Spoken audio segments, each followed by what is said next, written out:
Just rock. It's a textbook glass right there. Yeah. Hello, ladies. Oh, we're gonna start that over again. No. Hello, ladies and gentlemen. I'm editing today. It's okay. Welcome to the Midnight Reviews. Welcome to She-Hulk Episode 7. I'm the Loves member, Travis Snell, and I'm joined by... Manbull, Kirklin Patzer. And I'm the hurtin' for a yurtin', Dylan Muss. Yes, ladies and gentlemen, I think you kind of guessed by that name, but like I said, we're doing the She-Hulk review. We got a few more episodes left. Next week is the penultimate episode. I'm excited to talk about this one. We got lots of stuff going on. Today we had three cast drop, a Smile review, an Andor review, I guess yesterday when you're listening to this, and then a newscast about Hugh Jackman coming back as Wolverine. So it's just been a big week. We got this, we got Lord of the Rings, the Smile spoilers review drop. I'm going to be reviewing Blonde, which was quite 3 hours of my life tonight, good and bad, so you can look out for that. I'll be reviewing Hocus Pocus this weekend too, and yeah, there's gonna be a Travis told you this weekend because Kirkland's at a lake, Dylan's moving, Taylor might be joining me actually, but Taylor's supposed to be on tonight. He did not answer any messages, so I'm just gonna assume that he fell asleep or something like that because he said, yeah, That's the best of us. it does. He's like, I'm gonna go He grab does some get sleepy sometimes. Yeah, he does. Oh yeah, those times where he's like, he's trying to pretend he's not, and he know he's not. He says he's gonna grab some food and be right back, and who knows? But yeah, lots of good stuff going on. Just to go on links below to find it. Everything, video, audio, the Discord, the Patreon, the Manscaped, everything you can do to support us, which we do appreciate from wherever you are, from the main feed to the Patreon produced tier. We thank you very much. But let's get in this episode because it is late, ladies and gentlemen. Thank you, Kirkland. Thank you. Didn't mean to do that. Yeah, no, it works, you know. But Dylan Muss, what do you think of episode Lucky Number 7? Lucky number 7. I gotta say this is by far my least favorite episode. And I mean that by far. There was not really much. There was really not much in here that I cared for at all. I think there's some stuff they're really trying to push with the character, but it just feel like really forced to me. I think I laughed like once in this episode, which is like that's not good. Like the show's very funny, but there's not a lot in here that I found particularly interesting. And then I don't know, I feel like there's kind of a bit of a mystery that they're trying to set up, but it's like exactly what I expected from last week. So I just felt like we were spinning wheels for a half an hour here. So yeah, I think when I inevitably rewatch this show, which I will in the future because I really like it, I think I'll skip past this one. That's where I'm at. So what about you guys? Big fast forward with the Big greater skip. than symbol, you know? Yeah. Sure. What about you, Kirkland? With the greater than symbol. That's what it is, right? It's the two fast forward errors and the greater symbol. You know, that's the like, you know. Yeah, sure. Or sometimes I guess it's just a play button and then it's like a straight line. I'm just looking at my remote right now. So there's variations of skip button. But either way, Dylan's gonna be skipping Kirkland. And you can be skipping this when you rewatch this episode. I am not going to be skipping this one. I'm going to Okay. be putting it in half speed because I enjoyed it so much. No, I it's not my favorite episode, but I actually enjoyed quite a lot in here. Not really a spoiler, but there's like a retreat element of it. I think it's even in the title. And there's like just like a group discussion that I was loving all of it. I could have taken more of that in the episode. So all of that stuff I quite enjoyed. I think there's like throughout the season so far, there's been this like Jen versus like She-Hulk dynamic, and I think this episode tackled that really well, and I liked it a lot. Yeah, I'm gonna hold my tongue there. Never mind. It's a spoiler thing. Well so done, yeah. But yeah, overall I quite liked it. But yeah, never mind. I'm just gonna hold my. It keeps trying to slip out of my mouth. I just gotta close it up. Yeah, I think I'm somewhere in the middle of you two, where I guess I'd agree with Kirkland. It's not my favorite, but it's not my least favorite either. I liked it better than the previous 2 weeks, but then I'd put it right above those two. Like this would be like the third, but even then, like I still like them. It still gives a thumbs up. I had some moments. I agree that I don't think I laughed too much. I get what they're going for. I think there's certain characters we meet, I don't know. They didn't exactly do it for me. I hate to be a broken record because I feel like I do this all the time, but I'm going to do it again.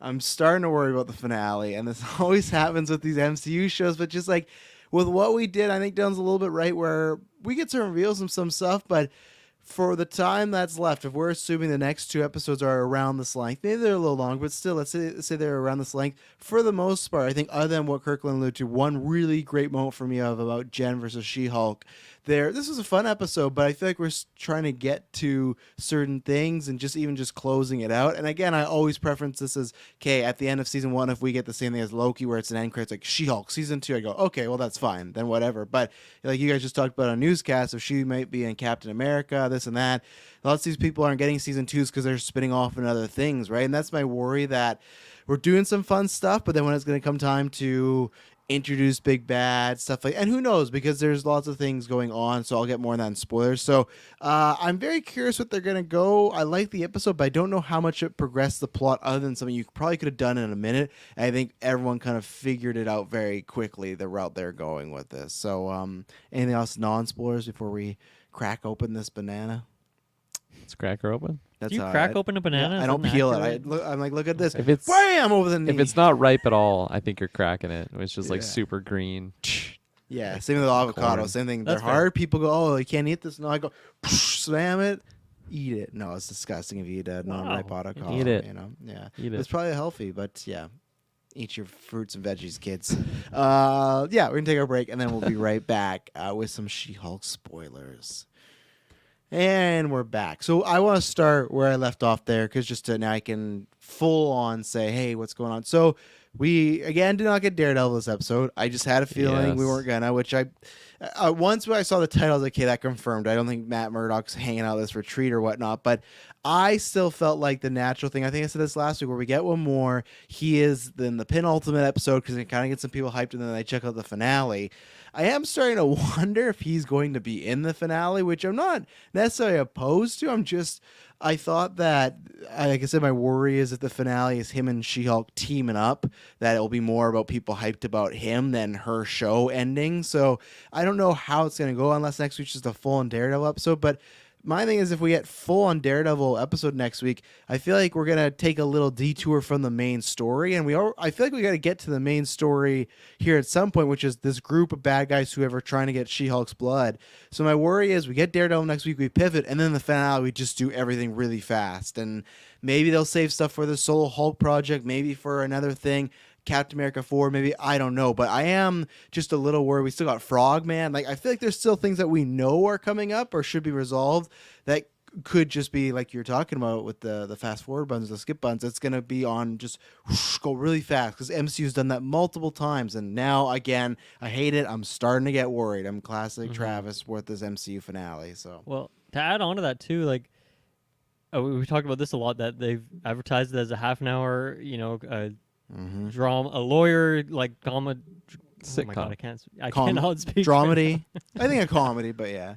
But even that, like, we haven't even been in the courtroom and barely spent any time in the office in the last 2 episodes as well. So I feel like there's got to be some conclusion to that. Like, if going ahead, if she is in greater MCU projects and not doing the lawyer thing, like, what is the reason for that going to be? And I don't know. I feel like it was weirdly paced that they had these 2 episodes back to back. In that way, these episodes that feel like just like almost like a filler episode in a way. So, yeah, I see what you're talking about, because there is definitely a lot of ground that it feels like we have to cover here, and there's not enough time for it. Well, it was so funny when, like, we'll talk about Blonsky's back in this episode, and they're showing the previously on and everything, and I was just like, yeah, I guess that's the only, like, other than the very first episode, Blonsky's like the only client she's had in this. Apparently, like, it looks like she's had clients off screen, I guess, because she's been working and she's always doing stuff. But for us, an actual case, and that's fine because it fits in with Bruce's story. But it's just funny that's the one client she's had. So. Not a lawyer show, that's for sure. No, definitely not. And I remember because the creator did get slammed a little bit because she said, "Oh, we were trying to do some court cases and we realized we weren't the best at that, so we took some of that stuff out." And was like, "Well, why the fuck did these people get hired if they couldn't write this?" But I think, I don't think we're going to be going back to any court stuff other than maybe something to do with Frogman. But I think it's going to be like last week where it'll be like Nikki and somebody dealing with Frogman while she deals with like the main issue, I guess, which I imagine is going to be Matt, because I feel like I'm not disappointed if he's in the finale, but I feel like he's going to be next week. Like I said, I just don't see them doing the finale. But are you guys, any of you, convinced that he'll be in the finale? I think so, honestly, because like after what was it, the Hawkeye finale, that's like where Yelena like popped off really like in the suit as Black Widow, so I could totally see that happening. and that's She where popped up they. before that though, right? Like earlier. She in did the like, season. but like I feel like that was like the Black Widow like moment where she was kind of I see. popping off. I mean, But yeah. And you also had, remember, I guess they did the same thing at Kingpin, right? They like a little bit introduced that him in big the hat penultimate. came in. Yeah, well, no, Big Hat was the finale, and then the finale he was there, but again, that was fucking super mega rushed, and Mm-hmm. I just don't understand. I guess it's I know why. I guess it's a budgetary thing, but it's just uh, I can't judge until we see. I just don't want it to be like Kingpin and Hawkeye, where Yeah. that just felt like very shoehorned in. And it's great that he's gonna be an Echo and Daredevil, so it just felt like a way like, oh, we just got to get him in there because we got Vincent D'Onofrio, but you don't have to. Like, these guys are with you now. Like, Jackman's with, like, they're your guys and gals now. You know, you can take your time. Yeah, I'm just so curious about the strategy. I mean, I'm not going to do predictions anymore. I mean, I've been predicting Daredevil for weeks. I've been saying that Abomination's done. He's not going to pop up again. Here he is again. Or not Abomination, but Blonsky, yeah. I should say. So I have no fucking clue at this point. For all I know, the finale is going to be another fight with Titania. You know, like that's Oh just kind God! of I think path we're Titania going will be down. in the next episode somewhere. Really? Even- well, I just feel like these characters keep popping up, and I think just because Titania is my least favorite, she will. And speaking of, so the guy, so obviously, like we'll talk about, they go to this retreat because something happens with them. Emil's whatever his what like had some Security term for it. bracelet. It Yeah, was like whatever it is. defective or something. Yeah, it's to show if he turns into Abomination that there might be some spikes. He just fucking he got electrocuted because he was trying to get a chicken out of the fence, which I like this enough. But there was part of me where I'm like, man, I just think about where Abomination was, Incredible Hulk, to where we are now. I still like it enough. It's just like, would have never thought we'd get here, but that's fine. They've changed the character, and this. I mean, that still could have been a lie, though. Yeah, I'm hoping. You're feeling confident that that was truthful in that way. Yeah, I think just because the way Tim Roth's playing him, he's just so loosey goosey, He's lovey like Brad dovey. Pitt in Bullet Train, basically. He's like just like come to Jesus very moment. zen. Yeah. And I guess because I was waiting for that to show a few more signs of him being a little sneaky, but he really was, and I think he was very Yeah. approachable and comedic. I almost had inklings of that when she was in the yurt.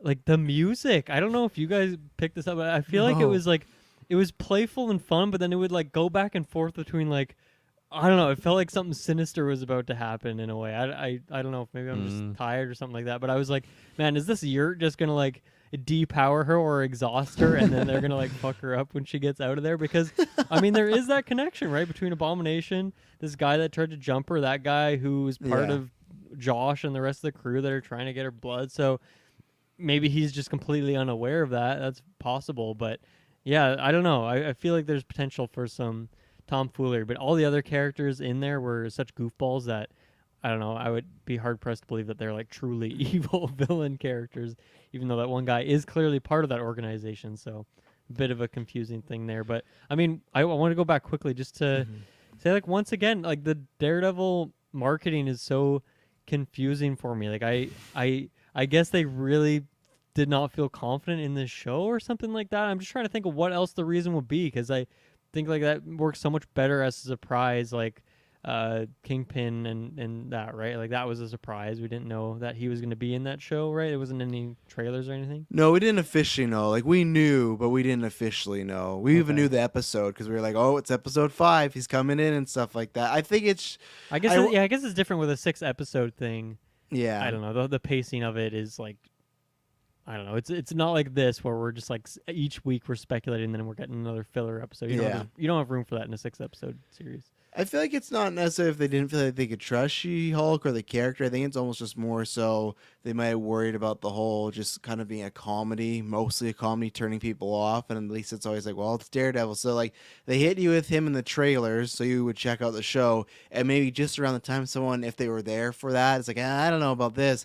You got the helmet, right? It was like, oh, he must be coming soon. So, and now there's 2 episodes left. So it's like you kind of know, okay, it has to be one of these 2. Maybe that's why, because they don't want you to watch him and then leave. But hey, that's marketing, right? They got to get I know. Got to get you to watch this show and stuff. So, because yeah, like I was really thinking that we were getting Daredevil tonight, and then like by the episode title, it's like, oh, okay, I don't think it's gonna be popping up here. There's no bridge in a resort, something like that, and that's where I'm like, I'm actually like kind of bitter that like like I did get that reveal, but again, what am I gonna do about it? It's completely a marketing thing to show him off to just get more attention to the show. So I completely get it, and also just like when we initially got that trailer, like that's such a hype moment, but now.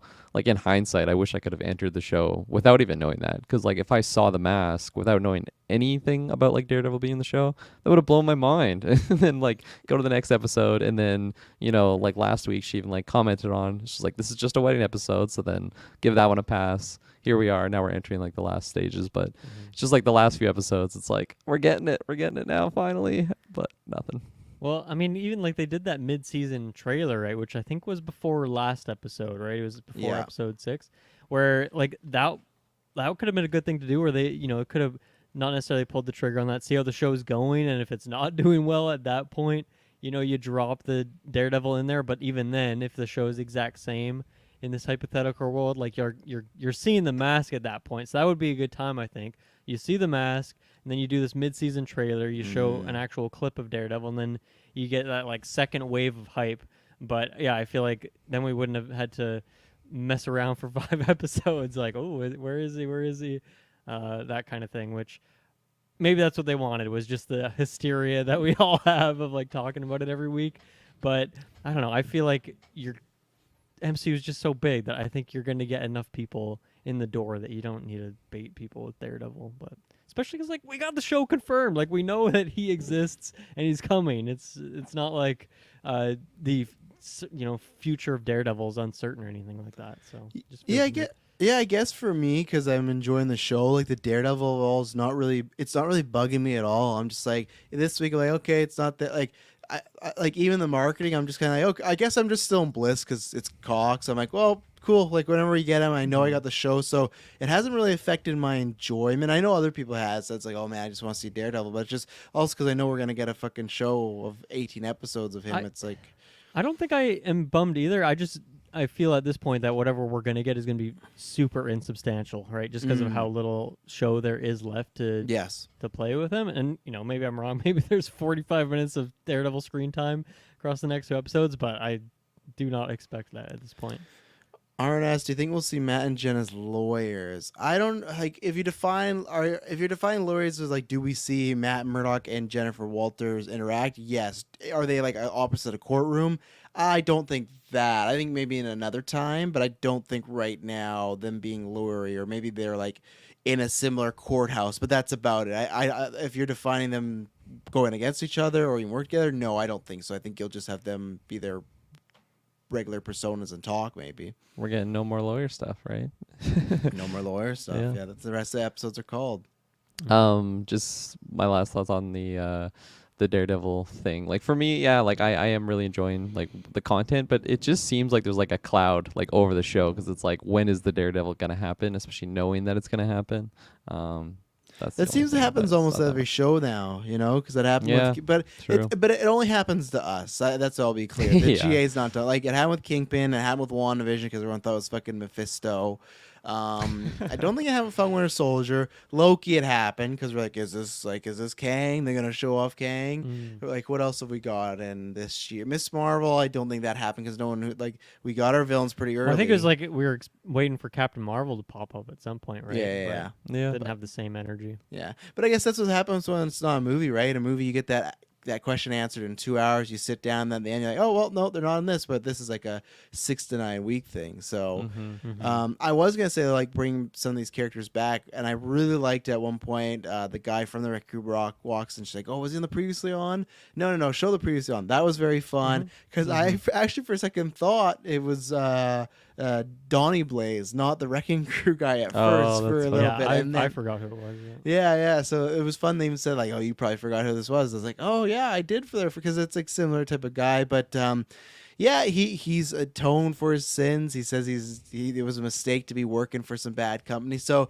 was it a very easy write-off for them not to fight? Absolutely. Just to say, hey, I apologize, I'm not with those guys anymore. All right, I guess. Like, she didn't even press him for more information. She didn't press him like, who hired you, when, what were you paid? Like, it was very flimsy as far as where we got. So I wasn't a fan of that aspect. She sure fucking gave him a bruise though. God, just threw him into those chairs. Oh, chairs. I don't know if you guys got it, but the CGI when she ran up and started choking him, it was not good. The way She-Hulk was moving. It wasn't good, but it also wasn't when Manbull, my name, ran at her and she did that little like spinorama move. That was the most egregious of the show so far, I would say. Well, and it was so funny because when her and Nikki are in the office and they're talking about her not being texted back, it was the first time to me She-Hulk looked great in the office. I don't know what it was about it, but there was something going on where it's like, oh, it looked like the rest of the show. And I think most of the time she looked good. I think it's because it was zoomed in. Honestly, it wasn't like so much of the green screen fucking skyline that they keep showing off. Aaron's right. Power broken Falcon Winter Soldier. I forgot that was who's the power broker. Who's the power broker? Right. That's their big thing. It's a formula, and hopefully they don't stick to it all the time. Of like who's Hulk King or whatever and stuff like that. And I guess we should talk about that. I think we all were pretty much like, yeah, we don't really trust this guy already. But the second they opened this, no, Kirklin trusted this guy with his life. Me and Taylor both. Yeah, we're like, we saw his beautiful eyes. We're like, these guys are gonna totally make it. They're gonna be married. Yeah, same, exactly. Me and Dale, much better judge of characters. I would have been texting him. I'd been like, great time last night, smiling ear to ear. Getting a little worried. Hope all's well. Flush your face. That I did like when the whole crowd was like, oh no. Yeah. Because it was like this. Because I like that they didn't show us that she texted him a second time. Because we got that first text of, oh, had a good night, whatever, keep smiling. But then when she did reveal, I like that they kept that from us as like the viewer. We didn't get to see that text. So when she told us it was that bad moment of like, oh, what are you doing? But the second this movie, I almost called it, the show opened up with this love montage of him being the perfect guy.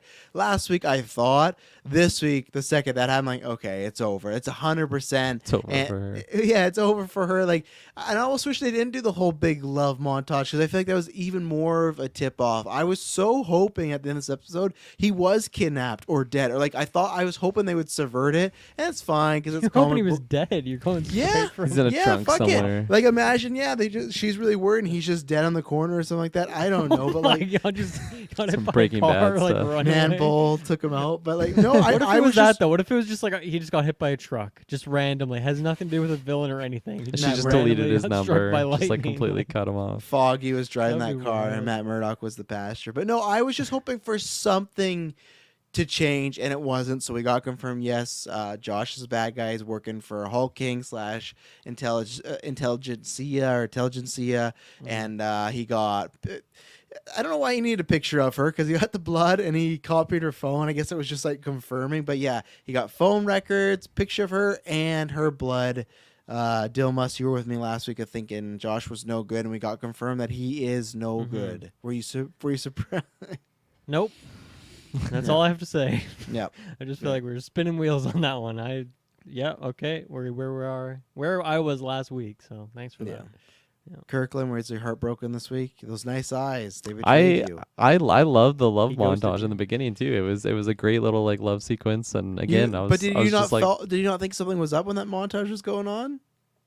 You're like, nah, he's a good guy. Not really, Oh, honestly. I was no. still just like, this is awesome. I'm loving this, and I think it was just a great little like montage too, to like not to show like the full first date, just like do a quick one and then like progressing until like finally she got him into the bedroom. So that was all fun. And then afterwards it was like the next morning. I'm like, oh yeah, no, like she's not gonna call back. But I think honestly, like what Travis was saying, like I thought like actually something happened to him. I did not think he was evil, but my judge of character. Yeah, no. So we'll find out next week who he's working for and who. Well, I don't even know if we'll find out next week, but I feel like we kind of have to. We didn't get another post-credit scene here, which again I'm happy about because I don't want Dylan to rack up any points. He racked up enough with those. I know he's getting at least one more and stuff like that. So. Oh yeah, I guess the last episode's got to be one, right? Hulk one maybe. Yeah, exactly. Galen says the series gets her character through as being conscientious. I've never heard that word in my life. You haven't heard that word? You've never. What seen does conscientious mean? I've never heard it, I don't think. Like she's conscious, like of her just self. I think That's fair. I think people just say conscious and her and they say that. actions. So And how good she for you, interacts with Galen, others. breaking a word out this. Or That's maybe it's beautiful, not yeah. lit for you. Outspoken, humorous John Byrne, along with Jim Shooter, should be quite happy with portrayal. Yeah, I haven't read much of She-Hulk, but that's what everyone recommended when I was up on it, was the John Byrne run, and it is very much like that. And I want to say that is it's one of my favorite moments of the series, was that moment when they were talking about Josh, why she didn't get text back. And they've alluded to this a few times, but I really like the dialogue, the writing, and particularly the performance of, She-Hulk being this popular friend that everyone talks about, but unfortunately it's you and no one wants to really talk with Jen, and it feels like a cheat. I'm not going to paraphrase the whole thing and butcher it here at 12, almost 1 a.m. in the morning, but I really liked that speech. Like, that honestly, to me, I think is my favorite thing of the show so far. That moment right there, it really worked. It encapsulated the show so far, and I thought it felt natural too in this moment, because they kept bugging her about the phone and Josh and dating. So I really, really like the differentiative. Even, she didn't talk down about She-Hulk, like there's benefits, but just those benefits can kind of take Jen down a little bit. So Yeah, I love that whole moment as well. It was just so well like written and like spoken, and how like she's so like slow to like open herself up, I guess, in that little circle, whatever the hell you'd call that, like anonymous, or what's it called? Alcohol's Anonymous, an AA meeting sort of setup. I know it's not what exactly this that. was. Yeah. Not what this was, but that's oversetting. And then like she just kept going, and it was like a pretty long like speech that she did, and then just like the camera work too, as it was like zooming in like closer and closer, and I just like did not see like an animated character. Like I totally just saw like this character that is She-Hulk in that moment, and it was in my opinion, it was like a perfect moment there, because I knew the battle that she was going through between like just wanting like people to love Jen, not just like She-Hulk, but there she just said it and spoon fed it.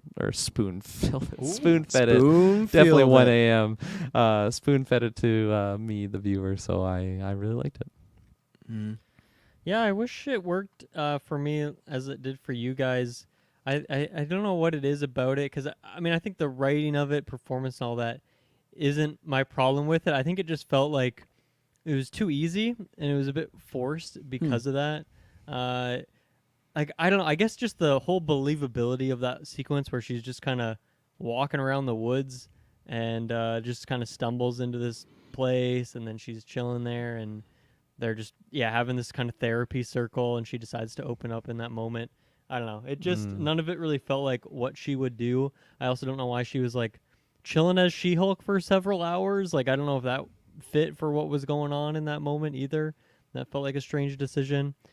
Even like, I guess she got a bar on her phone at some point, and that's when she called a tow truck. But it's like, I don't know why she didn't just leave. I know she didn't have her car, but I don't know. The whole thing to me just felt kind of strange. And it's too bad, because it's like, it is a huge moment for the character. And I just wish it happened in a better way. Like, I would have loved to have that conversation with Nikki instead. I think that would have had so much more impact for me if it was like a conversation between them, or Nikki said something and it kind of was an opening for her. Or, maybe like she met up with Bruce or was talking with Bruce again, and like they had a conversation about this. But to have it with all these like goofball characters who are making the same joke over and over again just kind of took away from the power of the scene for me. And I think I even would have liked it more if it was just her and Blonsky having a conversation, because I like him. He's sincere. He's fun. He's a bit goofy at times, but in that setting, he was being much more serious. And I think just conversation between them could have been interesting. But yeah, I didn't really like what we got, unfortunately. That's fair. Yeah, I took it as she was still in She-Hulk because she was worried about the Wrecking Crew guy until they had their kind of come to Jesus moment. But I mean, she was like walking around the retreat for hours. Like, as She-Hulk, I took it as just like a moment for like when she's totally like says her whole speech, and then they're like, "We welcome Jen," and then she goes down to Jen, and it's like a big like, oh, she's happy with right. No, actually, I guess she was as Jen. She turned when she saw him, right? Yeah, because she went to attack, and that's when she did that choke fair. and stuff. So yeah, she was just in there and everything like that. And I feel like they've been really safe on her turning back and forth between She-Hulk and Jen, because I feel like early on you'd always see it, but now it's always happening. They showed it much more like you see the whole transformation. Usually they like show half of it, and then they cut to hide it, but I feel like they actually went for it this episode. We saw like Oh, two really? I full feel- transformations. I guess When it's she when went they back did to the human, it looked like it was off screen. yeah, because they had just kind of like Tatiana looking green a little bit, which is fine. Save the budget, pay Tim Roth the Yeah. money he needs, and stuff like that. Gal and conscientious, guided by or in accordance with dictates of conscience, principled. There you go. That's everyone, basically if what I you said.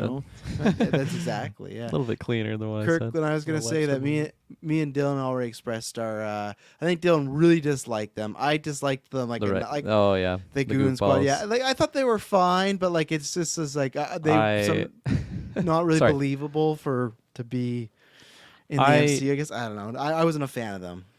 I loved it. I was totally eating that up. The humor totally got me. I actually like laughed out loud when the matador that's not actually a matador is saying like I'm Spanish, and then Porcupine's like Spanish is a language, not a nationality. Have you heard of He's Spain? like, have you heard of Spain? It was so dumb, and again, it's late at night, but I just laughed out loud. I was like, holy shit, that's hilarious. And then like from that point on, like they just kept going, and it was hitting me. So maybe it's just the lack of sleep, who knows? But for whatever reason, I was able to really enjoy that moment. And I also just loved having Blonsky in this role that he's kind of like hurting these like goofballs like because they keep like getting off track, those two that are like codependent, and he just like keeps separating them. And Can you move? Can and you again, like swap seats? I just love where Blonsky is now. Like he's totally in this zen stage where just abomination days are completely behind him. Like he's not a commando anymore at all. So yeah, for me this sequence worked really, really good. And this was like the highlight of the whole episode, honestly, was like this Nice. stage and like them just like doing not the therapy session, whatever it's called, like just that circle. I think it's a therapy session or a group session. I think they usually call group it. session. Yeah. There Yeah. you go. Gotta So go to group. Yeah. for me it was really good. And then when she left at the end, it was like nice. That was a fun little. I like that little adventure that we had here. Yeah, I think with I still, like I said earlier, where I look at Emil and I'm like, man, look at what he's become. I will say that Tim Roth does a great job, though. I think like he's so good. He has a lot of fun that, and I hope this is not the last time. That's always my worry, if he is just this complete Zen character that, okay, now what can you really do with him in the future? So I hope he's a trick, or he breaks, or they just kidnap him. So you got to be Abomination one more time, So. The only other note I had was it was great to get a Dua Lipa song in a streaming show that I'm enjoying right now, because Yes. last time wasn't Resident Evil, and it was one of the worst experiences of my life. But that's why, hence the name, Love's Member. That's what the Dua Lipa fans are called. Was that the song like in their montage or? It was a song at the very end when Yeah. she's with the trucker, because the song's called "I Don't Give a Fuck," and it's just about like the person that screwed you over, like a significant other, like an ex and stuff. So it was playing while she's having that moment, like she deleted Josh's phone, and the rah and Dua Lipa is one of the the best things going right now, hotter than sliced bread right now, Dylan. Okay, cool. Do you know who Dua Lipa is? Yeah, I just don't. Okay. I don't know a single song That's of fine. hers No, by that's name. fine. So That's fine. I need That's- some help there. We'll educate you, So that's everything I have to say, I think, on this episode. I really like the camera work at the beginning of this episode, how it like started on like an aerial shot of her like walking along, and then you had those like little text bubbles when she was texting. I like those little moments, and just like when she was like initially changing, she would just like close the door and then instantly open it up, and she was in her cool little dress. I like the colors of it too. It was just like a visually was fun. popping. Yeah. Yeah, no, that was to good. shut And that even up. the car montage where it go to her being nervous, then Yeah. cut to her singing and stuff. She should have been texting Ryan, though. Didn't she not hear what happened to Doctor Strange? Like, how have we been through this? I don't understand why those are legal. Those like things that just like hold the phone there. It's Yeah. like all you're doing is just right there, and you're still texting. So And she's just looking for the text bubbles, and stuff like that. So. Yeah. Which I don't trust. I've never been that far, but I think like this is relatable. Everyone's been in that situation where we're waiting for that person to text you back. So it was fun, but I just laughed if like this is literally the origin of Doctor Strange. But I guess she could become a master of the mischief. Like she already knows Wong, and she'd be a She-Hulk wizard. that That'd would be pretty crazy. Be pretty New powerful. Sorcerer Supreme. good. Oh She'd yeah, have to so shave her is head Steven like the Seagal. ancient one, though. I don't know if Just She-Hulk a can green, rock that look. just a green Just a bald dome. head. Use that as a weapon. Yeah. Yeah. Anything else on this episode, boys? No sir. No. Well, next week, I think no matter what, there's going to be good stuff. Even it's not Daredevil, because I feel like they are going to have to start setting up some stuff for the finale, bad guys, plot, stuff like that. So, yeah, I think next week will be pretty exciting. Yeah, and then until next time, don't be boring. Bye. Bye.